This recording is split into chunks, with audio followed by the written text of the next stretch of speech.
السلام علیکم ناظرین خلیفہ وقت یعنی حضرت عثمان رضی اللہ تعالیٰ عنہ کا قتل کس نے کیا تھا؟ تاریخ طبرہ میں لکھا گیا ہے کہ عبداللہ بن سبا ان باغیوں کے ساتھ بہت خوش تھا۔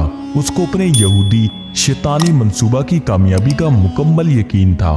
مصر کے باغی حضرت علی بن ابی طالب رضی اللہ تعالیٰ عنہ کو خلیفہ بنانا چاہتے تھے، جبکہ کوئی باغی حضرت زبیر رضی اللہ تعالیٰ عنہ کو خلیفہ بنانا چاہتا تھا اور بصری باغی حضرت طلحہ بن عبید اللہ کو خلیفہ بنانا چاہتے تھے۔ سب سے پہلے رومان یمانی نے آپ رضی اللہ تعالیٰ عنہ پر حملہ کیا اور لاٹھی سے مارا۔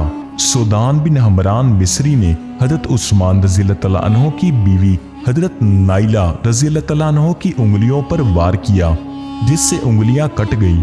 حضرت عثمان رضی اللہ تعالیٰ عنہ کے غلام نے سودان بن حمران کو قتل کر دیا۔ اس پر قطیرہ بن فلان سکونی نے نجی رحمت اللہ علیہ کو قتل کر دیا۔